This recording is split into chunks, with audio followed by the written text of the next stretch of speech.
meneruskan pembahasan kita tentang Alkitab ya. Kita sudah belajar tentang kanon Palestina bahwa tahun 90 di Yamnia itu orang-orang Yahudi karena mereka itu merasa terancam dengan bertumbuh berkembangnya kekristenan dan juga kemudian juga ada kehancuran Bait Allah tahun 70 ya. Kemudian mereka melakukan konsili atau sidang raya di Yamnia. Banyak keputusan-keputusan di situ ya, tetapi yang salah satunya adalah mengidentifikasi ya, bukan memutuskan, mengidentifikasi yang mana yang termasuk kitab suci. Kemudian juga kita sudah belajar tentang kanon Alexandria ya, atau dilambangkan dengan LXX ya, kanon Alexandria, yaitu Alkitab yang diterjemahkan oleh komunitas Yahudi di Mesir ya, diterjemahkan ke dalam bahasa Yunani. Tentu ini adalah Alkitab Perjanjian Lama. Nah, yang perlu diingat adalah bahwa pada saat itu Alkitab belum menjadi satu buku, tetapi masih berupa gulungan-gulungan. Jadi belum dijilid menjadi satu buku ya. Ada gulungan-gulungan yang dianggap ini tulisan suci, misalnya satu gulungan Yeremia, satu gulungan misalnya kitab Mazmur, beberapa gulungan ya biasanya ya, kalau yang tebal-tebal gitu jadi nggak bisa jadi satu gulungan gitu ya.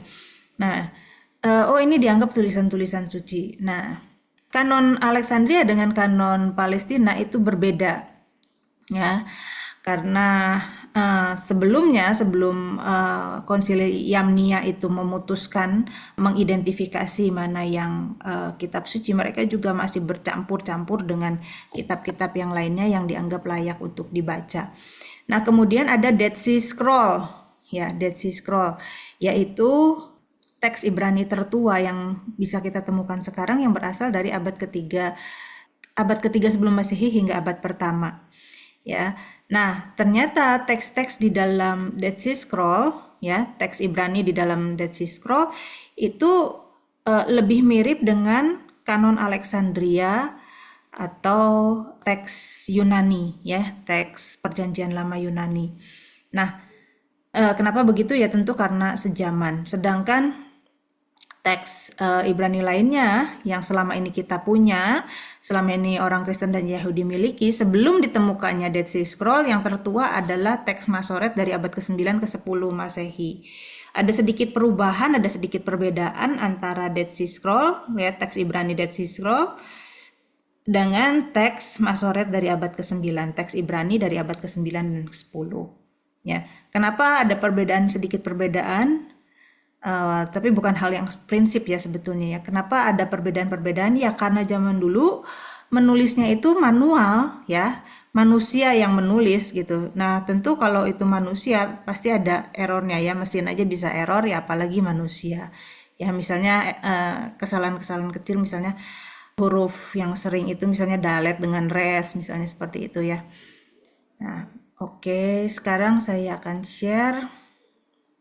Nah, jadi orang Kristen itu, ya tadi saya sudah jelaskan yang ini ya, bagian ini ya. Ada dua komunitas ahli Taurat orang Yahudi di Palestina dan di Mesir, di Alexandria, di kota Alexandria ya. Nah, yang Palestina melanjutkan penyalinan dalam bahasa Ibrani, sedangkan yang di Alexandria menerjemahkan ke dalam bahasa Yunani. Tahun 90 ada konsili Yamnia yang mengidentifikasi 24 kitab yang sama dengan 39 kanon PL Kristen. Ya. Kenapa 24 kitab? Karena mereka kayak misalnya kitab, kalau di Kristen itu satu tawarikh, dua tawarikh, mereka jadikan satu. Itu satu tawarikh, bukan satu kitab gitu ya. Atau misalnya satu raja-raja, dua raja-raja, mereka jadikan satu. Ada beberapa yang mereka jadikan satu. Ya, tulisan yang sama misalnya. Yeremia dengan ratapan misalnya seperti itu. Nah, kanon Perjanjian Lama gereja awali, gereja mula-mula ya, gereja warisan para rasul. Nah, keputusan Yamnia ini menimbulkan pro dan kontra antara jemaah Kristen. Perlu diingat bahwa murid-murid Yesus itu semuanya orang Yahudi. Murid Yesus yang langsung itu semuanya orang Yahudi. Orang-orang Yunani itu tidak ada yang menjadi murid Yesus langsung ya. Misalnya Lukas itu bukan murid Yesus langsung, tapi dia bertemu dengan Paulus yang adalah orang Yahudi. Jadi Lukas itu adalah orang non-Yahudi. Nah, dia tidak bertemu dengan Yesus secara langsung. Nah, keputusan Yamnia ini menimbulkan pro dan kontra antara jemaah Kristen mula-mula. Perdebatannya, apakah kami ini memiliki kesinambungan dengan orang Yahudi? Nah, ketika Kristen berkembang, jemaat Kristen memang awalnya adalah orang-orang Yahudi. Mereka seperti Paulus, Petrus itu biasanya menginjil itu masuk ke sinagog gitu ya.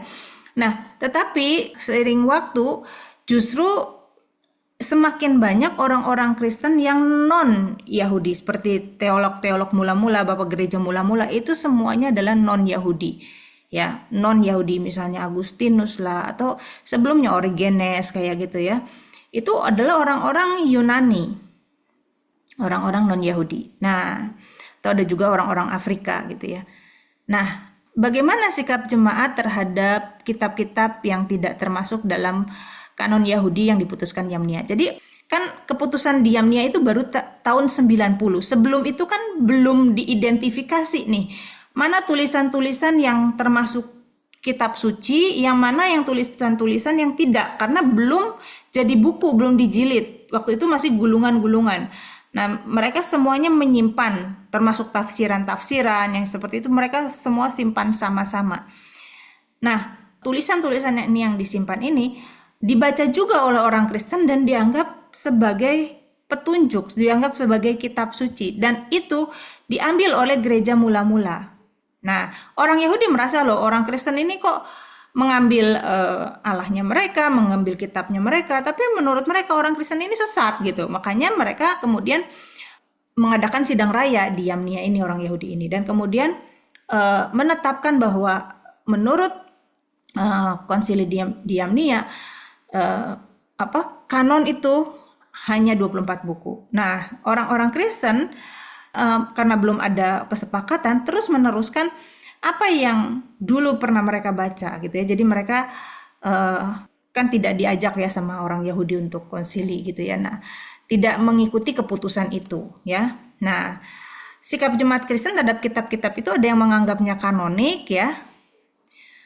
Misalnya Irenaeus, Tertullianus, Clemens, tapi ada juga yang menganggapnya tidak kanonik gitu ya. Orang Kristen itu menganggap bahwa ya udah ngikutin aja kanonnya Yahudi gitu ya. Tapi ada juga yang bilang nggak usah ngikutin kanonnya Yahudi gitu ya. Nah, bagaimana dengan sikap gereja ya? Itu kan tadi perorangan. Nah, sekarang sikap gereja. Beberapa sidang regional itu diadakan. Jadi belum sidang raya yang mengundang seluruh utusan dari seluruh kota gitu ya. Tapi regional aja, misalnya di Hippo ya khusus di kota Hippo, di Sinode Kartage ya khusus untuk para pemimpin gereja di Kartage gitu. Nah, mereka sidang-sidang regional ini mengidentifikasi kitab-kitab PL ya.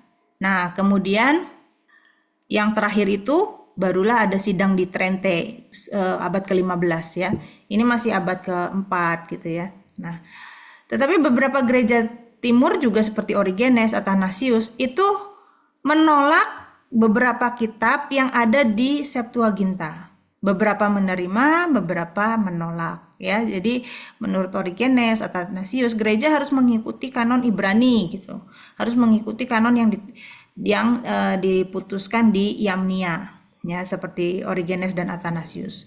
Tetapi beberapa sidang-sidang itu enggak, kita nggak usah ngikutin orang Yahudi gitu ya, karena mereka sudah nyesat-nyesatin kita gitu. Nah, Jerome menolak Septuaginta ya.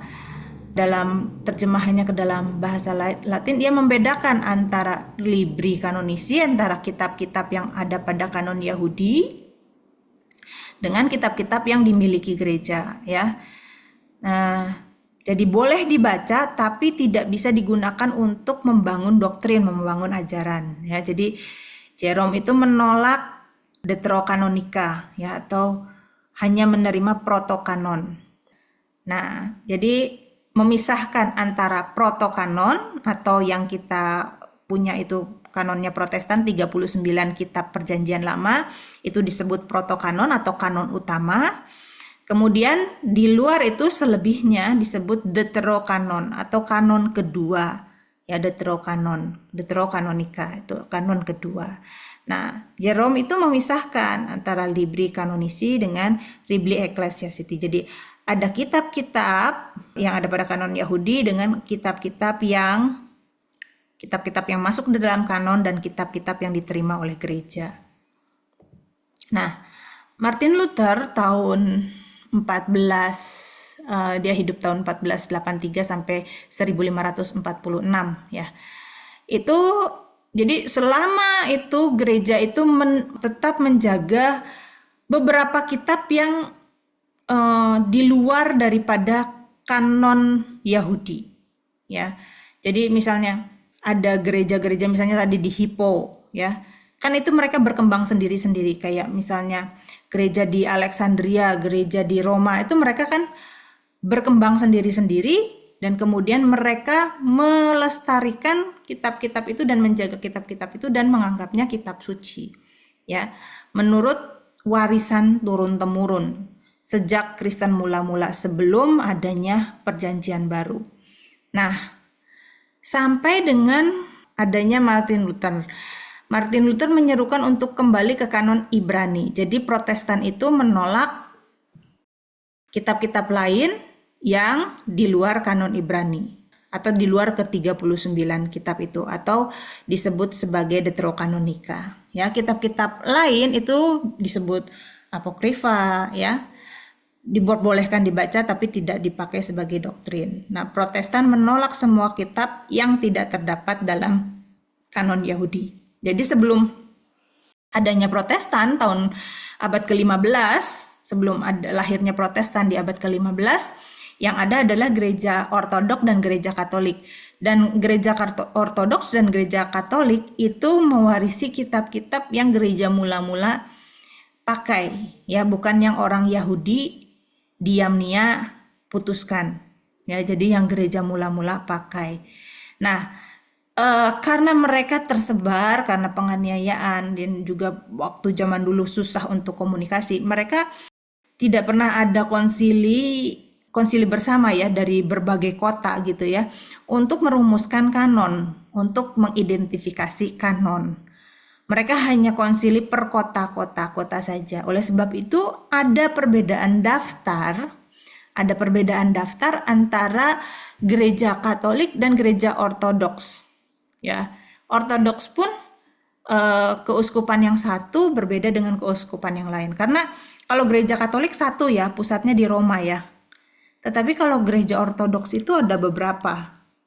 Misalnya Ortodok Koptik, Ortodok Syria, Ortodok Rusia, Ortodok Yunani, ya. Ada berbagai macam, kemudian Armenia gitu ya. Nah, itu antara satu gereja dengan gereja yang lain itu punya daftar kanon yang berbeda-beda. Nah, gereja Katolik baru mengidentifikasi kanon itu abad ke-15 ya. Baru merumuskan di Konsili Trente ya, ada beberapa hal yang diputuskan karena ini panjang sekali konsilinya ya. Nah, tahun 1546 dihasilkan hal-hal yang berkaitan dengan kitab suci ya, tentang penerimaan kitab suci dan tradisi suci. Ya, jadi mereka mengikuti versi Vulgata atau versi Latin. Yaitu daftarnya 5 kitab Musa, Yosua, Hakim-Hakim, Rut, 1 sampai 4 raja-raja, 1-2 Tawarik, 1-2 Ezra, Tobit, Yudit, Esther, Ayub, Mazmur, Amsal, Pengkhotbah, Kidung Agung Kebijaksanaan Salomo, Yesus bin Sirak, Yesaya, Yeremia. Nah, ada yang dijadikan satu yaitu Ratapan dan Baruk itu dijadikan satu dalam kitab Yeremia, Yehezkiel, Daniel, dan 12 nabi kecil serta 1-2 Makabe. Kemudian juga dan tentu saja 27 kitab PB. Ya, ini Konsili Trente ya. Di Daniel sendiri ada tambahan-tambahan ya, di kitab Esther juga ada tambahan ya. Saya kasih contoh misalnya Daniel 13. Nah, ini adalah tambahan pada kitab Daniel. Bisa kelihatan ini bahasa Latinnya, Alkitab bahasa Latin? Oke, bisa kelihatan ya. Nah, ini contohnya misalnya ya. Jadi ada tambahan-tambahan pada kitab Daniel. Ini urutannya kayak gini. Kalau Septuaginta ini ada di dalam kitab Latin, ya. 1-2 Esdras itu adalah Esra 3 atau Esra 4. Jadi kitab Esra itu 1 Esra, kitab Nehemia itu 2 Esra, kemudian 1 Esdras itu bisa dinamakan juga 3 Esra, dan 2 Esdras itu bisa dinamakan juga 4 Esra. Kemudian Tobit, Yudit, 1-2 Makabe, 3-4 Makabe, ya. Kemudian doa Manaseh, dan kemudian kebijaksanaan Salomo, Yesus bin Sirak, dan Baruk. Ini contohnya misalnya ada tambahan-tambahan pada kitab Daniel sampai pasal 14. Nah, ada tambahan-tambahan juga pada kitab Esther. Esther 1 itu panjang sekali. Ya, ada penjelasannya dulu, kemudian baru ayat 2. Ya, ada beberapa ayat-ayat yang ditambahkan. Nah, misalnya di ayat yang terakhir Esther 10 ayat 1 ini juga ada tambahan. Ini yang dikatakan sebagai tambahan-tambahan pada kitab Esther atau tambahan-tambahan pada kitab Daniel. Nah, itu tadi adalah Konsili Trente. Ini ya tadi daftarnya. Oke. Nah, kita bandingkan dengan kanon gereja ortodok Ethiopia. Ya, karena ortodok ini macam-macam ya. Ethiopia dan Eritrea. Kanon PB-nya itu bukan cuma PL-nya aja yang berbeda, ada doa Manaseh ya. Ada kitab Yobel, kitab Henok. Bahkan yang ini tidak ada, kitab Yobel dan kitab Henok ini tidak ada pada Deuterokanonika Katolik atau Josipon ini juga tidak ada pada kitab Katolik. Mereka juga punya 1-3 Makabian yang berbeda dengan 1-2 Makabe ya.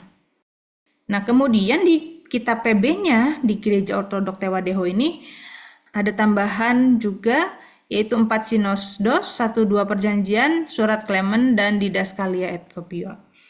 Jadi kalau gereja-gereja ortodok Katolik yang lain itu biasanya PB-nya sama, pada umumnya sama.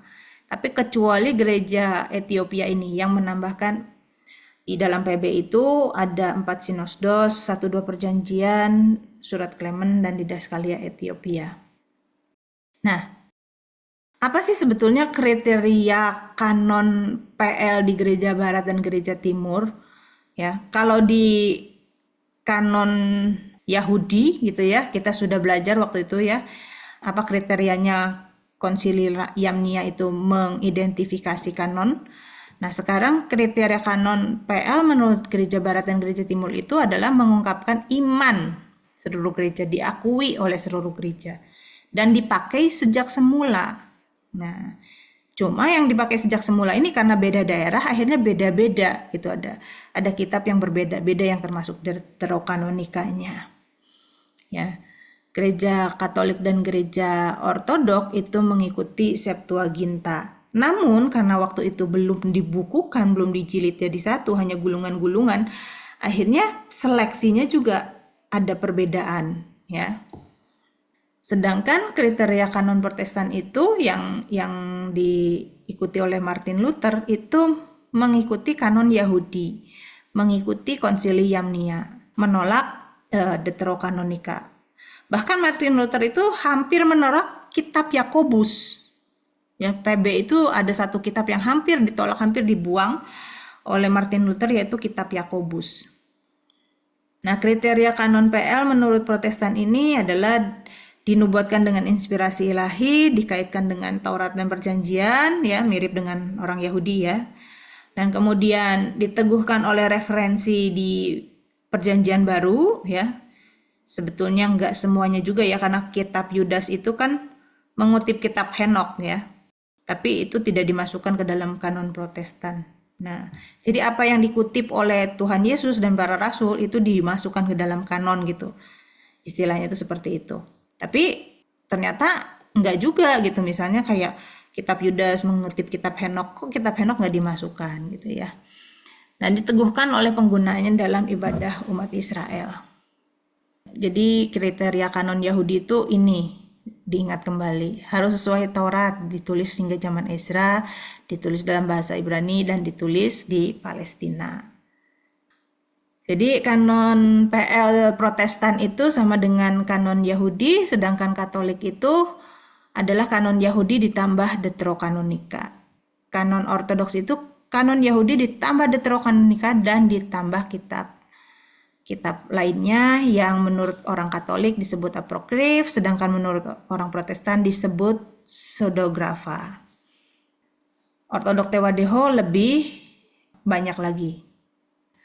Jadi kenapa ada perbedaan antara kanon gereja Katolik dan Ortodoks dengan gereja Protestan? Sekarang kita sudah tahu ya, karena sumbernya berbeda, sumber yang diikuti berbeda ya. Katolik dan Ortodoks mewarisi apa yang gereja mula-mula, jemaat mula-mula itu baca gitu. Ya, yaitu misalnya seperti kanon Alexandria, ya ada kitab-kitab yang diterjemahkan ke dalam bahasa Yunani. Dan gereja mula-mula itu kebanyakan, tadi saya sudah sebutkan, kebanyakan orang-orang yang berbahasa Yunani. Ya. Murid-murid Yesus memang adalah orang Ibrani, tetapi kemudian Kristen itu lebih banyak berkembang bukan di orang Yahudi, tetapi orang-orang non-Yahudi. Ya, contoh aja bapak-bapak gereja itu nggak ada yang orang Yahudi. Murid-murid generasi berikutnya setelah para rasul, misalnya contohnya Lukas, itu kan bukan orang Yahudi gitu. Dan mereka lebih mudah untuk membaca kanon Alexandria. Nah, kanon Alexandria ini bukan cuma menerjemahkan PL Protestan saja, tetapi juga menerjemahkan kitab-kitab lain. Kanon Alexandria inilah yang sudah diterjemahkan ke dalam bahasa Yunani ini, yaitu 39 PL dan kitab-kitab lainnya itulah yang kemudian dibaca oleh gereja mula-mula. Dan itu dibawa sampai sekarang oleh gereja Ortodok dan gereja Katolik. Tetapi Protestan mereformasi. Ya, Martin Luther mereformasi, kemudian menolak kitab-kitab yang dianggap bukan kitab suci oleh orang Yahudi. Ya. Nah, jadi kita ngerti ya sekarang kenapa ada perbedaan antara kanon orang Katolik dengan kanon Protestan, ya. Karena Protestan ngikutin kanon Palestina, ngikutin apa yang sudah diputuskan di Konsili Yamnia. Nah, sekarang bagaimana dengan kanon PB? Jadi, orang Kristen mula-mula itu nggak punya Alkitab selain PL, tidak punya perjanjian baru. Orang Kristen mula-mula bukan nggak punya Alkitab, tapi nggak punya perjanjian baru. Kitabnya itu adalah PL, sama dengan kitabnya orang Yahudi. Makanya orang Yahudi jengkel gitu sama orang Kristen. Kok kitabnya ambil punya kita? Kok Allahnya ambil punya kita gitu kan? Tapi kamu itu sesat gitu. Menurut orang Yahudi, orang Kristen itu sesat ya. Nah, Kristus dianggap sebagai penyingkap nubuat-nubuat kitab suci ya. Jadi apa yang dinubuatkan di PL itu digenapi di dalam Yesus. Nah, orang-orang Yahudi nggak ngerti ini, terselubung buat mereka. Jadi orang Kristen tuh merasa, ya kita lebih ngerti nubuat-nubuat ini dibanding kamu. Kristus itu penggenapan kok, makanya kita pakai PL. Kristus itu penggenapan PL, cuma kamu aja nggak ngerti gitu. Ya. Nah, Injil ya, ajaran Yesus itu ya, penyataan Yesus, ajaran-ajaran Yesus ya. Kemudian dilanjutkan secara lisan, diajarkan oleh para rasul, oleh para murid-murid Yesus. Diajarkan secara lisan ya. Ketika di gereja semakin besar, semakin bertumbuh, banyak jemaat. Nah, kalau udah banyak orang kan ada konflik ya. Konflik gitu ya di satu kota, di kota lainnya. Nah, kemudian para rasul ini mulailah mengirimkan surat-surat untuk mengatasi satu masalah atau dua masalah di gereja-gereja yang tersebar di berbagai tempat ya, untuk menasihati. Nah, itu misalnya surat-surat Paulus gitu ya, surat Petrus. Nah, jadi itu adalah tulisan mula-mula. Nah, para rasul ini ketika mengirimkan surat-surat, mereka dihormati karena mereka dianggap meneruskan tulisan-tulisan para rasul ini, dianggap juga setara dengan perjanjian lama, dianggap setara dengan kitab suci. Kenapa? Karena mereka dianggap yang meneruskan langsung ajaran Yesus Kristus ya. Nah, surat-surat itu dipelihara, dijaga, dihormati otoritasnya, dianggap setara dengan perjanjian lama, dan kemudian disalin dan disebarkan ke jemaat-jemaat yang lain. Nah, Perbedaannya, orang Yahudi ketika menyalin kitab suci, itu mereka itu sangat-sangat teliti. Mereka terlatih, mereka terdidik, mereka biasa untuk melakukan hal itu. Sehingga penyalinan Alkitab Ibrani atau PL itu jauh lebih rapih dan jauh istilahnya tuh varian teksnya tuh sedikit gitu ya. Perbedaan teksnya tuh sedikit karena mereka betul-betul menghitung baris demi baris, huruf demi huruf, mereka betul-betul menghitung. Kalau misalnya ada kesalahan mereka akan tulis ulang. Tetapi gereja mula-mula ketika menyalin surat-surat para rasul, mereka menyalinnya itu ya tidak seperti para ahli Taurat gitu, karena mereka kan bukan dilatih sebagai ahli Taurat. Kebanyakan ya ada memang jemaat-jemaat yang kaya, yang terdidik, tapi kebanyakan mereka dari kalangan-kalangan yang rendah seperti budak-budak gitu ya. Nah, mereka menyalin itu juga di dalam tekanan, dalam aniaya, mereka dikejar-kejar orang Yahudi, dikejar-kejar pemerintah Romawi. Jadi mereka menyalinnya terburu-buru. Nah, mereka tidak menyangka bahwa itu akan terpelihara 2000 tahun dan menjadi kitab suci gitu. Nah, jadi varian teks atau perbedaan-perbedaan teks di Perjanjian Baru itu jauh lebih banyak daripada varian teks di Perjanjian Lama, ya.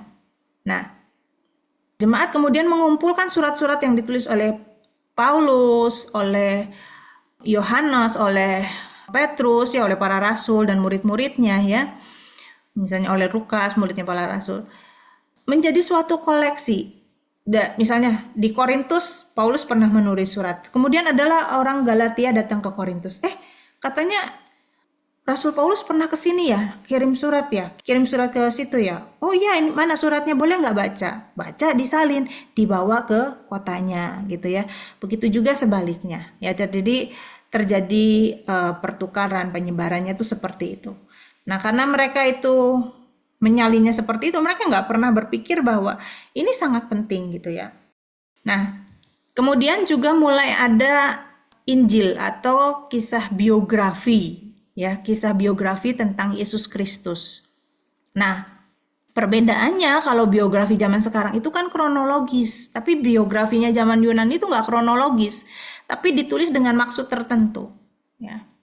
Gereja membacakan baik itu Injil maupun kisah-kisah Yesus gitu ya, Injil maupun tulisan-tulisan para rasul dalam setiap kali pertemuan. Oh, ini loh ada pesan dari Paulus buat, sebetulnya ini buat di kota yang lain, tapi saya bawa ke sini, saya salin. Nah, ini loh pesannya gitu ya. Jadi dengan begitu muncullah berbagai koleksi tulisan Kristen di berbagai tempat dan di sepanjang waktu. Ya, ada koleksi-koleksi yang berbeda di setiap gereja. Nah, kanon adalah, saya ingatkan lagi ya, bahwa kanon itu artinya adalah pengukur ya. Secara kiasan dipakai untuk menunjukkan patokan, standar atau prinsip atau kriteria. Nah, istilah kanon digunakan juga untuk keputusan sidang raya. Ya, jadi bukan cuma untuk mana kitab suci ya, mana yang diidentifikasi sebagai kitab suci, mana yang bukan, tetapi juga istilah kanon itu juga dipakai untuk mengukur ajaran yang lurus, ajaran yang benar atau enggak, ya. Juga sebagai pada buku-buku umum sebagai daftar, indeks, tabel gitu ya. Jadi istilah kanon pada saat itu umum, baik itu untuk sebagai ya cuma sekedar, artinya apa sih, daftar, tabel gitu ya, untuk hal-hal yang umum, tetapi juga untuk misalnya keputusan suatu sidang dirumuskanlah, dikeluarkanlah kanon ya, yaitu daftar ajaran-ajaran gitu ya. Nah, tetapi yang sekarang populer kanon itu diartikan sebagai daftar kitab yang berotoritas sebagai kitab suci. Nah, di gereja mula-mula itu ada beberapa perkembangan kanon, karena di gereja yang satu dengan di gereja yang lain itu kan daftarnya berbeda-beda, tergantung ya ada orang nggak yang pergi ke tempat lain dan menyalin gitu dan membawa ya, jadi daftarnya itu berbeda-beda. Nah, ada beberapa perkembangan kanon ya. Yang pertama adalah kanon Marcion. Marcion dari kota Sinope ya. Dia ajarannya itu mengajarkan bahwa Allah PL itu berbeda dengan Allah dalam PB. Ini seperti ajaran gnostik, ya. Nah, Marcion menolak PL dan beberapa kitab PB, tetapi hanya menggunakan Injil Lukas. Ini kanon Marcion itu daftarnya adalah Injil Lukas dan 10 surat Paulus, ya. Nah, termasuk surat kepada jemaat Laodikia yang sekarang udah nggak ada. Tapi dulu surat kepada jemaat Laodikia itu ada dan disebutkan di dalam Kolose 4 ayat 16. Tapi sekarang mana? Udah nggak ada. Ya, surat Paulus kepada jemaat di Laodikia. Kan ada surat Paulus ke Roma, surat Paulus ke Korintus, surat Paulus ke Galatia, surat Paulus ke Kolose. Ternyata ada surat ke Laodikia. Nah, itu disebutkan dalam Kolose 4 ayat 16. Di zamannya Marcion masih ada. Tapi sekarang udah nggak ada, hilang, ya. Ya, ajaran Marcion ini ditentang keras oleh Irenaeus, ya. Jadi ajaran Marcion karena dianggap bidat sudah dimusnahkan, tetapi masih tercatat sampai sekarang di dalam catatannya Irenaeus. Dan Irenaeus mencatat bahwa inilah yang dianggap kanon PB oleh Marcion, yaitu Injil Lukas dan 10 surat Paulus. Kemudian ada kanon Muratori, ya. Jadi berkembang, ya. Tadi tahun 144 itu Marcion mengeluarkan daftar kanon itu, kemudian daftar kanon Muratori, ya. Ditemukan.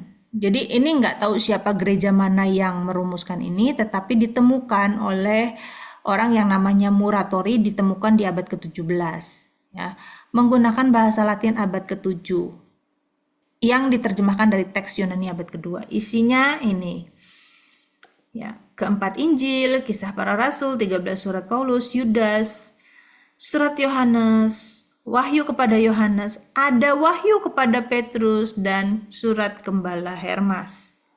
Nah, jadi dulu ternyata perkembangan kanon itu ada surat yang sebetulnya tulisan para rasul tapi sudah hilang, tapi juga ada misalnya yang sekarang udah nggak dimasukin, misalnya dalam kanonnya Gembala Hermas, wahyu kepada Petrus itu dianggap sebagai Injil Injil Gnostik gitu, ya. Dia pengaruhi ajaran-ajaran Gnostik. Nah, itu udah nggak masuk lagi. Nah, kemudian klasifikasi menurut Eusebius, ya. Ada homologemena, ya, itu artinya diterima secara universal. Ada kitab-kitab yang diterima secara universal oleh seluruh gereja. Ya, jadi daftar kitab-kitab yang diterima oleh seluruh gereja itu menurut Eusebius adalah 4 Injil, kisah para rasul, 13 surat Paulus, 1 Petrus, 1 Yohanes, dan wahyu pada Yohanes. Dan kemudian berikutnya adalah antilegomena, kitab-kitab yang masih diperdebatkan, di satu gereja diterima, di gereja di kota lain ditolak, yaitu Yakobus, Yudas, 2 Petrus, dan 2-3 Yohanes. Kemudian klasifikasi berikutnya adalah nota, ya, ditolak sama sekali, yaitu kisah Paulus, Gembala Hermas, wahyu kepada Petrus, surat Barnabas, ajaran para rasul, Injil Ibrani, wahyu kepada Yohanes. Itu lucu juga, ya. Kenapa? Karena nggak tahu Eusebius ini salah nulis atau gimana, karena di homologomena, kitab-kitab daftar kitab-kitab yang diterima secara universal, ditulis wahyu kepada Yohanes ini sebagai kitab yang diterima, tapi di daftar yang ditolak ternyata wahyu kepada Yohanes ini ditulis juga, ya.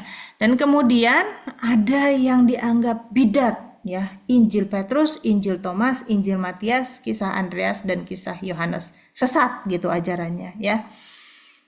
Kemudian tahun 350 kanon menurut Cyril dari Yerusalem, yaitu keempat Injil, ke-12 kisah 12 rasul, ya, atau kisah para rasul, kemudian 7 surat yang am, Yakobus, 1-2 Petrus, 1-3 Yohanes, Yudas, dan 14 surat Paulus. Menurut Cyril, di Perjanjian Baru hanya ada 4 Injil.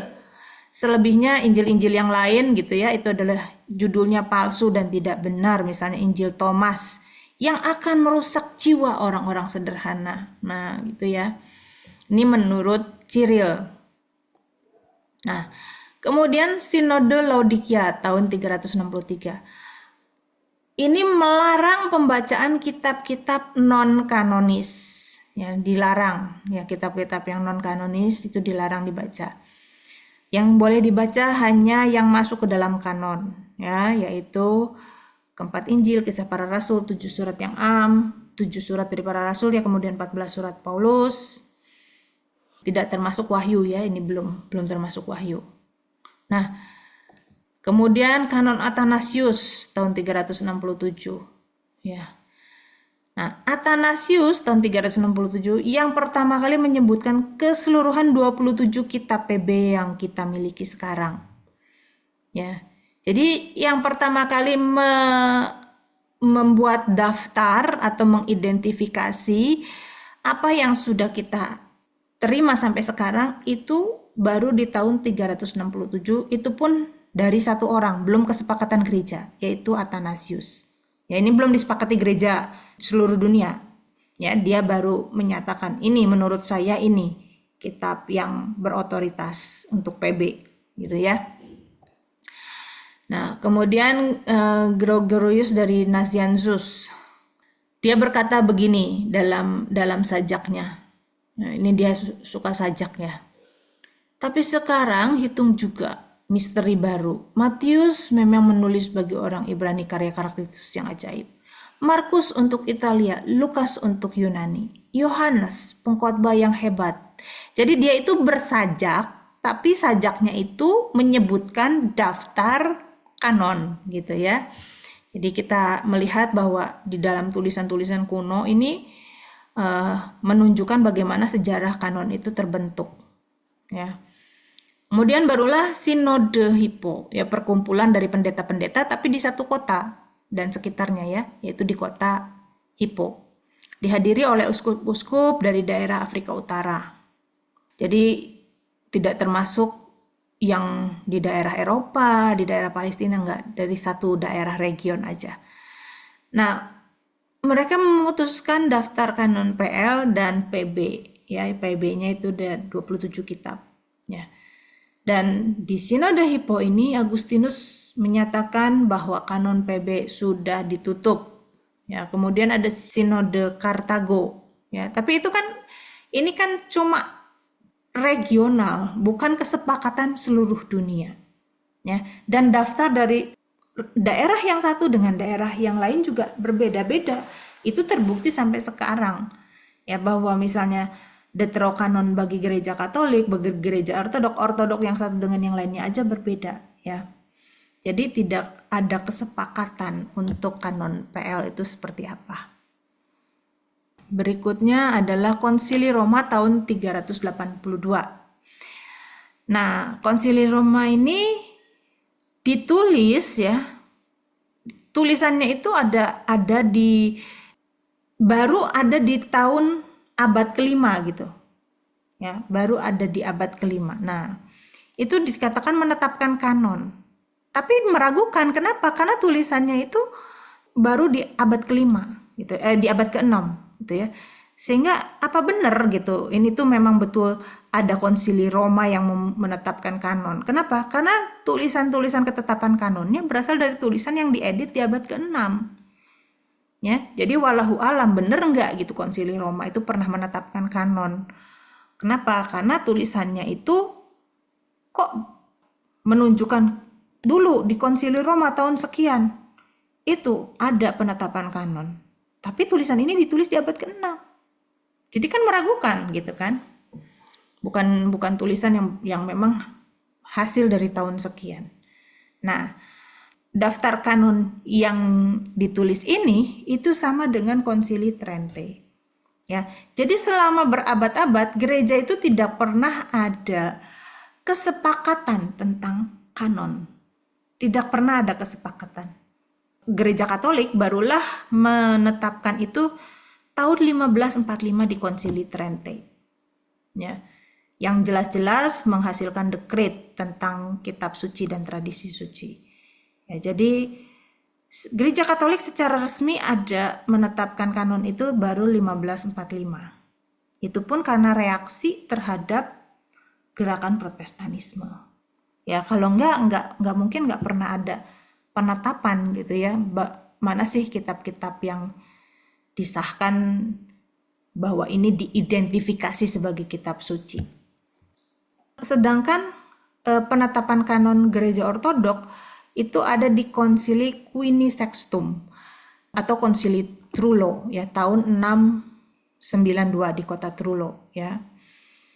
Di kota Konstantinopel di aula kekaisaran yang berkubah gitu ya. Trullo itu kubah ya. Nah, masalahnya penetapan kanon gereja Timur ini hanya dihadiri oleh pemimpin gereja Timur, nggak ngundang gereja Roma gitu, nggak ngundang-undang ya. Jadi masing-masing punya penetapan sendiri-sendiri, tidak ada kesepakatan ya. Kemudian Martin Luther ya, untuk PB, Martin Luther pernah melakukan keaslian 4 kitab PB, yaitu Ibrani, Yakobus, Yudas, dan Wahyu. Bahkan sempat hendak membuang surat Yakobus ya, dianggap jerami kering, nggak ada isinya ini gitu ya. Sehingga keempatnya pernah ditempatkan terpisah dari PB. Nah, keberatan Luther terhadap keempat surat itu cenderung karena pandangan teologis Luther gitu ya. Dia nggak bisa menerima di Yakobus itu dikatakan bahwa iman tanpa perbuatan itu mati gitu ya. Jadi pemahamannya belum lengkap ya. Jadi kanon PB yang gereja Kristen miliki sekarang, jadi bisa disimpulkan bahwa kanon yang kita miliki sekarang itu bukanlah hasil keputusan.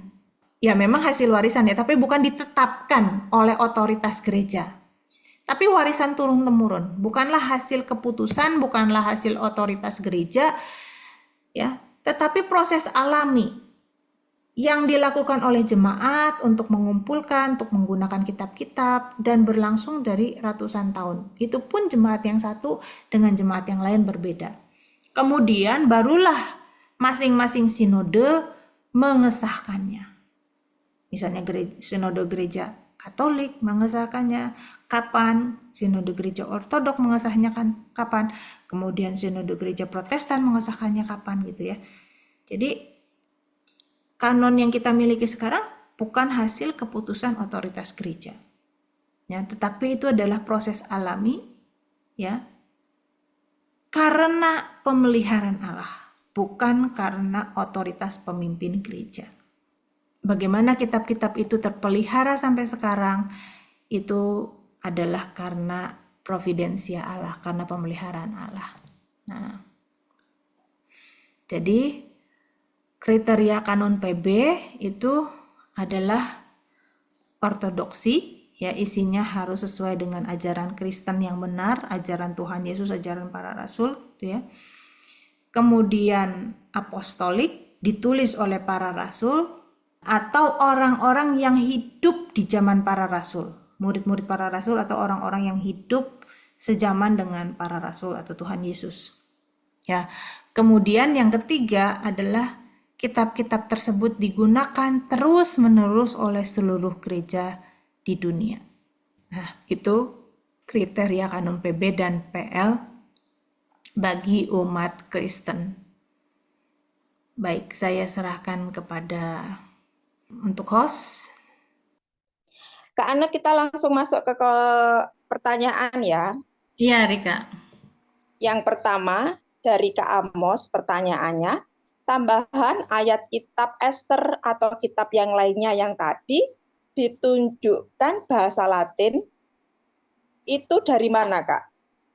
Itu dari Septuaginta. Bahasa Latin itu kan terjemahan dari kitab Septuaginta. Nah, apa itu kitab Septuaginta? Kitab Septuaginta itu adalah kitab ya perjanjian lama gitu ya, kitab perjanjian lama yang diterjemahkan ke dalam bahasa Yunani. Diterjemahkan ke dalam bahasa Yunani itu karena di zaman itu Alexander the Great memerintahkan seluruh daerah jajahannya itu berbahasa Yunani. Nah, akhirnya orang-orang itu lupa kepada bahasa ibunya masing-masing. Ya, kemarin saya barusan dari Amerika ya. Anak-anak yang padahal lahir di Indonesia nih, tapi umur TK udah dibawa ke Amerika. Itu sekarang itu udah SMA, itu udah kehilangan bahasa Indonesia. Ada sih memang anak-anak yang bahkan lahir di Amerika tapi orang tuanya ngajarin keras gitu ya.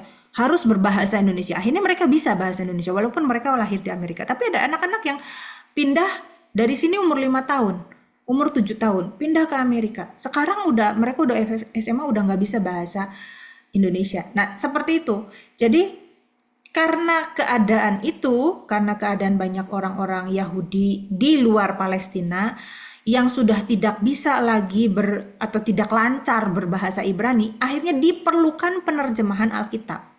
Dan seluruh dunia itu maksudnya daerah Afrika Utara dan daerah Eropa Selatan dan daerah Asia Timur, Timur Tengah gitu ya, itu berbahasa Yunani. Ya, seluruh dunia yang berada di Alkitab itu pada saat itu berbahasa Yunani. Nah, orang-orang Yahudi kan di daerah itu ya. Jadi setelah mereka dibuang, mereka diizinkan oleh Raja Darius itu untuk kembali, oleh Raja Kores itu diizinkan kembali. Ada juga yang nggak kembali ke Yerusalem, ada juga yang ke Alexandria, ada juga yang ke Eropa. Nah, Yahudi diaspora ini sudah tidak bisa lagi berbahasa Ibrani. Maka mereka perlu untuk memahami Alkitab, perlu diterjemahkan ke dalam bahasa Yunani. Ya, nah Alkitab berbahasa Yunani itu disebut Septuaginta atau lambangnya adalah LXX. Ya. Kenapa di LXX itu kan dalam bahasa Yunani itu adalah angka 70. Ya karena konon yang menerjemahkan itu 70 orang di 70 ruang yang berbeda gitu ya. Kemudian bisa menghasilkan ini penerjemahan yang sama gitu. Nah, gereja mula-mula menggunakan Alkitab Septuaginta ini. Ketika mereka kemudian bahasa Latin itu menjadi bahasa seluruh dunia gitu ya, menjadi bahasa di dalam kerajaan-kerajaan Eropa atau di daerah Roma, mereka menerjemahkannya ke bahasa Latin. Ya, jadi dari mana tambahan-tambahan kitab Ester, tambahan-tambahan kitab Daniel, atau bahkan misalnya kitab Tobit, Yudit, itu dari mana? Ya, sebetulnya itu adalah dari Septuaginta. Septuaginta dari mana? Ya, Septuaginta sebetulnya menerjemahkan dari kitab-kitab. Nah, masalahnya adalah ada kitab-kitab yang aslinya memang tidak berbahasa Ibrani. Ya, misalnya kitab Tobit, kitab Yudit itu aslinya tidak berbahasa Ibrani. Makanya orang Yahudi itu menolak bahwa ini nggak termasuk kanon karena kriteria kanon mereka haruslah berbahasa Ibrani. Terus gimana dong dengan kitab Tobit, kitab Yudit, tambahan kitab Ester, tambahan kitab Daniel yang aslinya bukan berbahasa Ibrani? Dari mana? Ya ternyata itu adalah hasil dari tulisan orang-orang di zaman itu. Ya, tetapi dianggap itu berotoritas. Ya karena kitab-kitab yang lain juga kan tulisan orang-orang di zaman itu. Misalnya kitab Ezra, itu kan ditulis abad ke-5 sebelum Masehi. Ditulis oleh seorang imam. Nah, tambahan misalnya kitab Baruk, tambahan kitab Ester, tambahan kitab Daniel ditulis oleh siapa? Menurut mereka ini adalah tulisan-tulisan yang penting sama seperti kitab Ezra atau kitab nabi-nabi lainnya yang sebetulnya cukup dekat jaraknya dengan mereka, gitu ya. Baik, kita lanjut ke pertanyaan kedua ya, Kak. Yang Ya. kedua, apakah perbedaan kitab-kitab ini bisa sangat fundamental dan sangat bertentangan dengan iman Kristen umumnya ya, Kak, dari Pak Yusak Santoso? Jadi untuk orang-orang Protestan, beberapa kitab itu tidak dianggap kanon. Atau dalam kata lain, beberapa kitab-kitab itu tidak boleh dijadikan dasar pengajaran atau dasar doktrin. Tetapi buat yang menggunakan ini sebagai kanon seperti orang Ortodoks dan orang Katolik, maka kitab-kitab yang kita sebut Deuterokanonika ini dijadikan sebagai dasar doktrin. Maka kita melihat ada perbedaan doktrin antara orang Katolik atau Ortodoks dengan orang Protestan. Kenapa? Karena ada doktrin yang memang mengambil beberapa sumber dari Deuterokanonika gitu. Contohnya apa? Contohnya purgatori. Buat orang Protestan, sekali orang mati kemudian dihakimi kekal selama-lamanya. Tetapi karena Katolik itu memahami ada purgatori, nah itu dari mana? Salah satunya adalah dari tulisan kitab Makabe. Nah, orang Katolik memahami ada purgatori. Nah, semua manusia itu kan ada dosanya gitu. Nah, dosanya ini dibersihkan gitu ya di api penyucian. Ketika orang mati itu dimasukkan ke dalam api penyucian. Kalau dosanya sedikit, dimurnikannya sebentar gitu ya. Entah sebentar itu kan relatif ya, entah berapa tahun juga gitu kan. Kemudian kalau dosanya banyak, ya itu lebih panjang lagi gitu ya. Tapi karena dia Kristen, ya setelah selesai disucikan, kemudian mereka dikeluarkan dari purgatori, baru layak masuk ke surga gitu. Tetapi kalau orang Protestan menolak hal itu. Nah, di dalam kitab Makabe itu juga di dalam perjanjian baru ya, jadi bukan dari satu ayat aja, bukan dari satu kitab aja. Jadi bertalian. Jadi kenapa mereka percaya tentang purgatori ini? Mereka klaim bahwa orang Yahudi juga percaya kok gitu. Jadi di dalam kitab Makabe itu kan dijelaskan ada peperangan. Nah ya peperangan yang terutama itu adalah Yohanes Hyrcanus itu ya. Dia perang. Nah orang Yahudi kalau perang itu kan selalu perang suci. Ya kayak orang Islam jihad gitu ya. Yang garis-garis keras itu perang. Nah itu kan dianggap perang suci gitu ya. Nah orang Yahudi zaman dulu kalau perang di perjanjian lama misalnya mereka harus tahir. Mereka harus betul-betul suci. Kalau mereka nggak suci, nggak tahir, mereka bisa kalah perang. Nah, ketika mereka perang Makabe ini, mereka pikir ada beberapa orang yang belum tahir dan kemudian mati. Nah, kemudian orang-orang pahlawan-pahlawan ini didoakan gitu. Ya Tuhan ampuni ya, walaupun mereka nggak tahir, mereka mati, tapi kan mereka udah melakukan perang untuk Tuhan gitu. Nah itu dari situlah ceritanya tentang purgatori dan diteguhkan dengan ayat-ayat yang lain di dalam perjanjian baru, misalnya di dalam Korintus gitu ya. Pekerjaan seseorang akan kalau orang itu misalnya membangun bukan dengan dasar yang kuat gitu ya, nanti dengan jerami dengan apa pekerjaan mereka akan terbakar, tapi jiwa mereka akan diselamatkan. Itu contohnya digabungkan gitu. Jadi bukan dari satu ayat saja. Begitu Yusak. Kita lanjutkan di pertanyaan yang ketiga dari Pak Joan atau gimana ya, saya tidak bisa baca untuk namanya ini, Joan tab 56. Pertanyaannya, kenapa kitab Enok tidak dimasukkan ke dalam kanon Alkitab? Iya, Protestan dan Katolik tidak memasukkan kitab Henok ke dalam kanon. Tetapi dalam kanon Ortodoks, misalnya tadi Ortodoks Ethiopia atau Gereja Ortodoks Tewadeho misalnya, memasukkan kan kitab Henok. Nah, kenapa? Karena kriteria seleksi atau identifikasi. Identifikasi itu mengenali ya. Jadi gereja itu tidak menentukan yang mana yang suci, yang mana yang enggak, bukan. Jadi bukan gereja yang menentukan, karena itu memang ditentukan oleh Tuhan, diinspirasi mana yang diinspirasi Tuhan, mana yang enggak. Jadi Tuhan yang menentukan, kan Tuhan yang memberikan inspirasi kepada penulis-penulisnya. Jadi kita pakai istilah itu identifikasi, mengenali. Ya, mengenali. Jadi misalnya sudah ada nih bermacam-macam binatang. Kita hanya mengenali, oh ini binatang ini adalah binatang bertulang belakang. Oh yang kayak ulat ini adalah binatang tidak bertulang belakang. Bukan kita yang bikin, kita hanya mengenali. Nah begitu juga kitab suci. Gereja bukan menentukan yang mana, karena gereja nggak punya otoritas itu. Tuhan yang menginspirasi setiap penulisnya dan gereja hanya mengidentifikasi, mengenali gitu ya. Nah, bagaimana cara gereja mengidentifikasi? Sama seperti misalnya kita mengidentifikasi sesuatu. Misalnya, saya ini mau mengidentifikasi Rika ini orang mana ya? Kayaknya bukan orang barat deh kayaknya. Kenapa? Karena kulitnya enggak putih metah kayak orang bule, rambutnya nggak pirang gitu ya, warna kulitnya begini, terus matanya begini, ya kira-kira ini orang Indonesia asli. Nah itu mengidentifikasi itu seperti itu. Nah bagaimana cara gereja Protestan mengidentifikasi kitab-kitab perjanjian baru?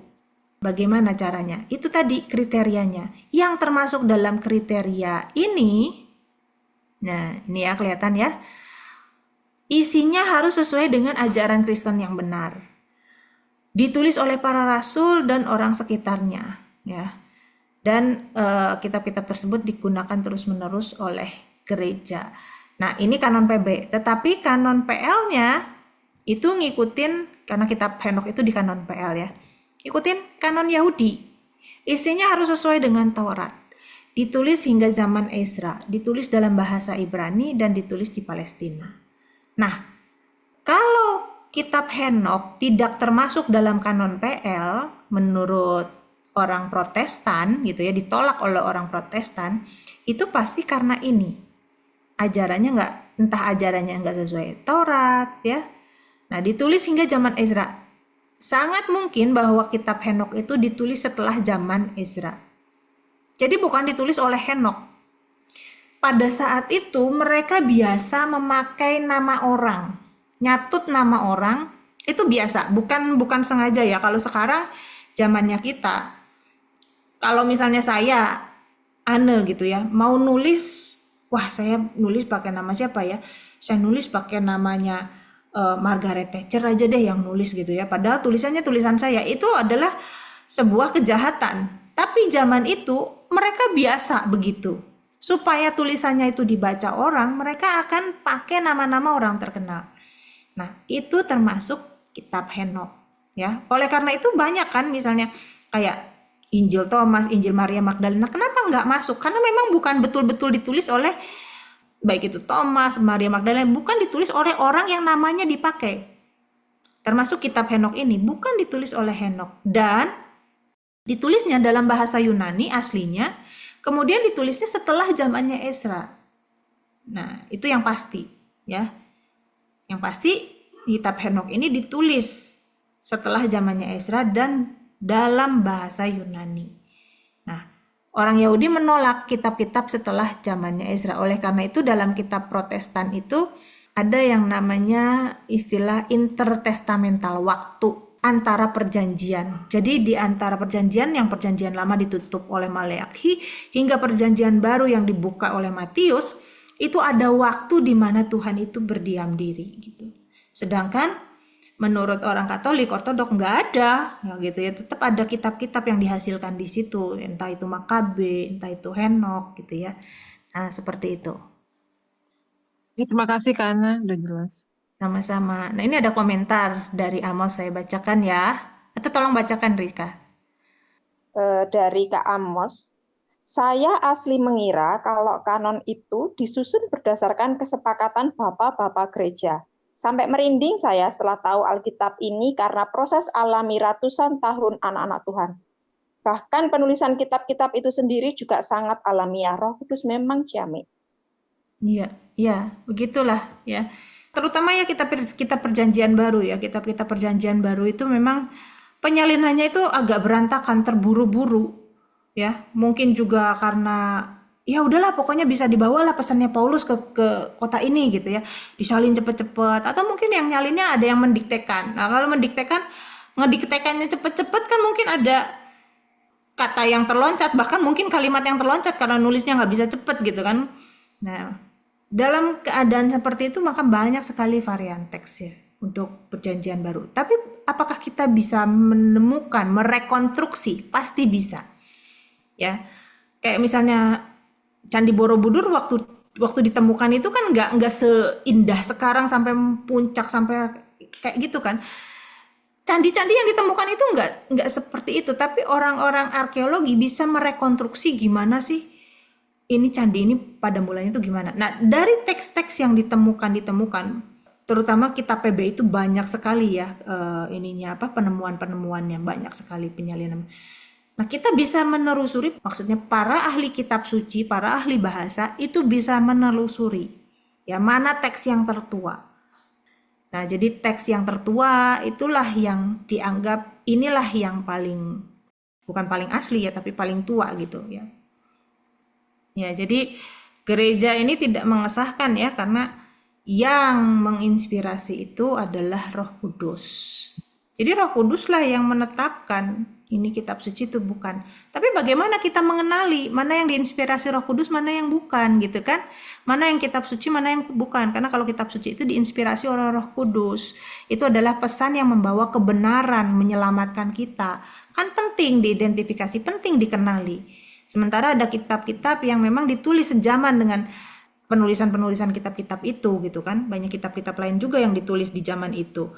Kita perlu mengidentifikasi, kita perlu memilahkan mana yang berguna untuk keselamatan kekal kita. Itu penting sekali. Nah, karena itu kemudian gereja merumuskan, oh ternyata kalau untuk perjanjian lama rumusannya adalah nih ya, kriteria kanon Yahudi kelihatan ya, itu. Dan untuk perjanjian baru kriterianya adalah ini. Ortodoksi, apostolicity, dan catholicity. Catholicity ini bukan berarti gereja kanon yang di dalam gereja Katolik, karena Katolik itu kan artinya gereja yang am. Gereja yang am itu kan gereja seluruh dunia, universal. Katolik itu artinya universal. Dalam bahasa Indonesianya am. Ada orang yang nggak ngerti ya, tanya sama saya, am itu artinya apa? Am itu kalau diterjemahkan, memang ini bahasa Indonesia yang jarang dipakai ya, am ini ya. Am itu dalam bahasa Inggris itu artinya universal. Jadi kalau ortodoksi itu adalah ajaran yang benar gitu ya. Bukan berarti gereja ortodok itu gereja yang paling benar, bukan. Ortodoksi ya. Kriteria kanon PB itu ortodoksi, bukan gereja ortodok, karena ortodoksi itu artinya ajaran yang benar ya. Terus kenapa dipakai sebagai nama gereja? Ya mereka mengaku bahwa inilah gereja yang ajarannya paling benar gitu ya. Kenapa Katolik dipakai oleh gereja Katolik gitu ya, nama Katolik yang artinya universal dipakai oleh gereja sinode di Roma gitu ya. Ya karena mereka menganggap inilah kitalah gereja Tuhan di dunia gitu. Jadi yang satu ngaku gereja yang paling benar, yang satu ngaku inilah gereja Tuhan, perwakilan Tuhan di dunia gitu. Ya sebelum ada Protestan itu seperti itu. Ya paling nggak enak memang namanya Protestan. Yang satu kan keren namanya Ortodok sama Katolik. Satu namanya gereja yang benar, yang satu namanya gereja Tuhan di dunia. Kalau Protestan, protes. Nah ini kriteria kanon PB ya, ortodoksi atau isinya sesuai dengan ajaran Kristen yang benar. Ortodoks itu artinya benar ya.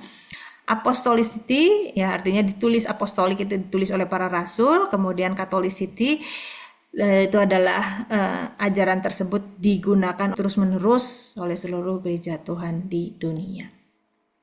Oke, saya kira udah nggak ada pertanyaan lagi ya. Ada Kak Ana. Oh, Ada oke. dari Yohan.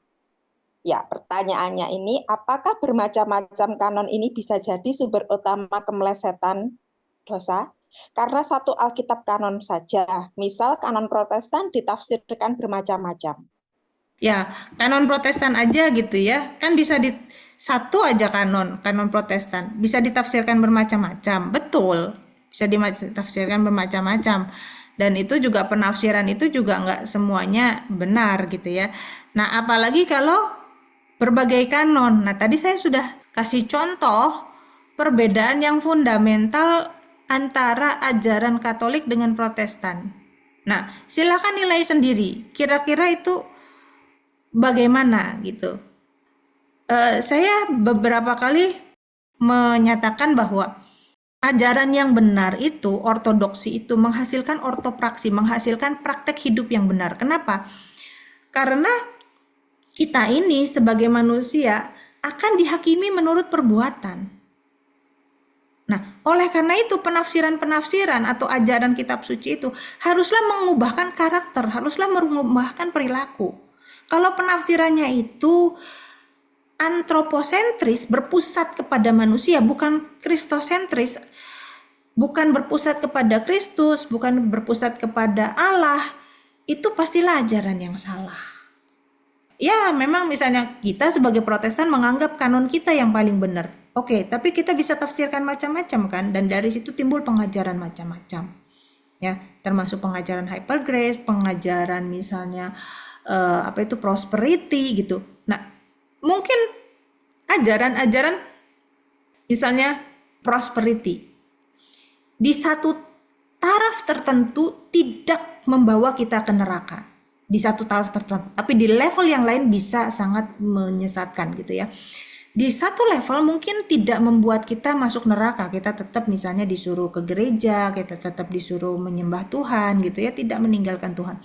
Tetapi tidak membawa kita kepada keserupaan dengan Kristus. Tidak membuat kita pada akhirnya dimuliakan bersama-sama dengan Kristus menjadi mempelai surgawi. Nah, itu contoh kemelesetan.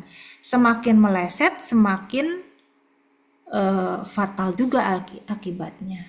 Gitu. Tidak semua ajaran yang salah itu fatal akibatnya. Tapi mungkin di level tertentu hanya membuat manusia itu tidak mencapai keserupaan dengan Kristus. Tetapi di level yang lain bahayanya adalah membuat kita itu menjadi semena-mena sembarangan. Nanti ada kesempatan kedua lah, ya udah hidup suka-suka aja di dunia tuh, nanti Tuhan kan ya udah nanti saya bayar aja di next life gitu. Kayak gitu. Membuat orang tidak bertanggung jawab kan. Nah, itu contohnya.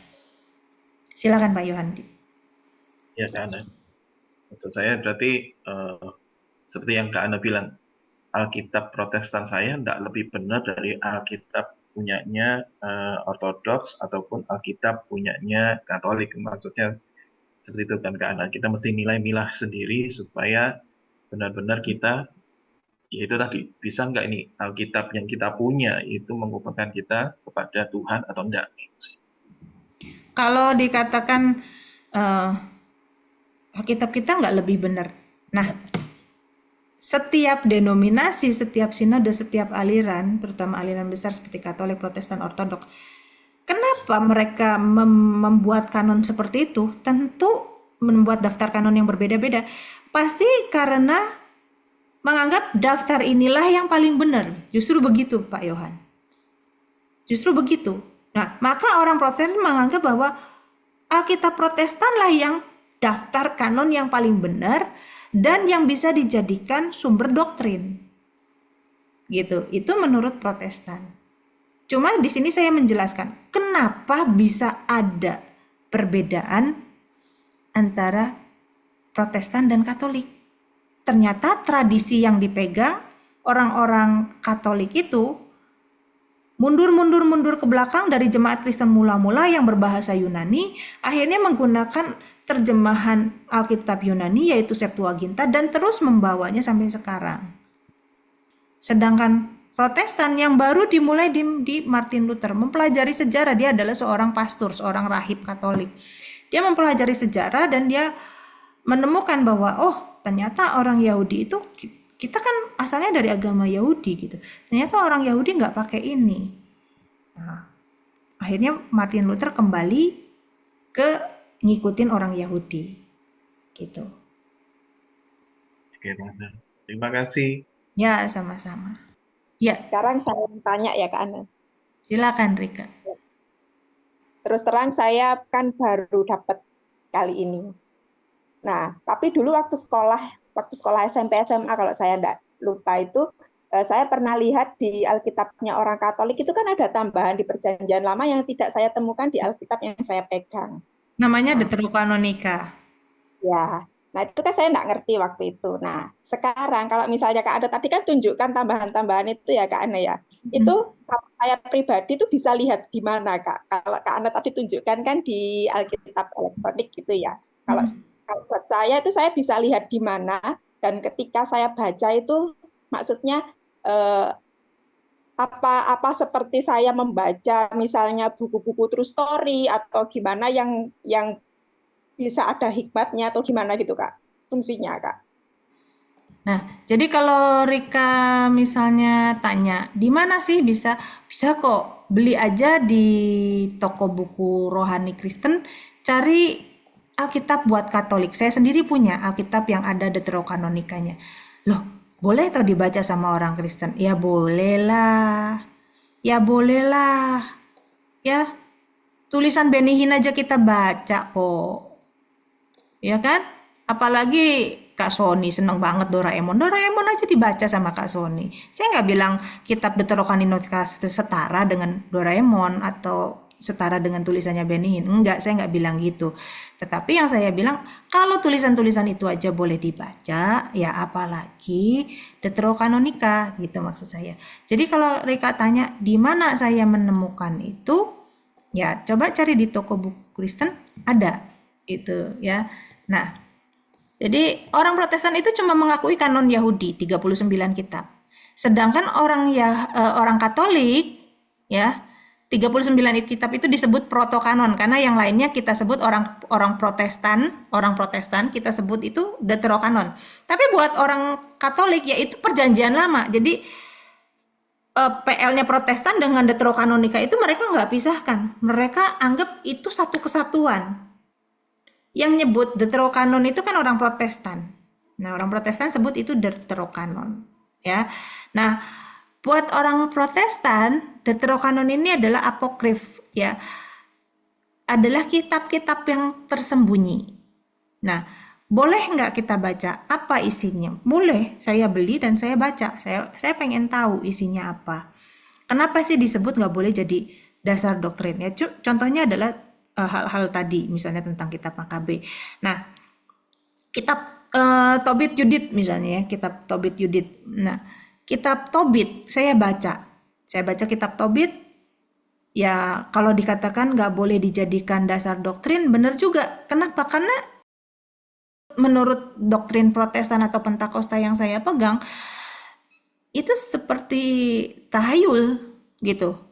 Jadi misalnya ada orang matanya buta, gimana untuk menyembuhkannya?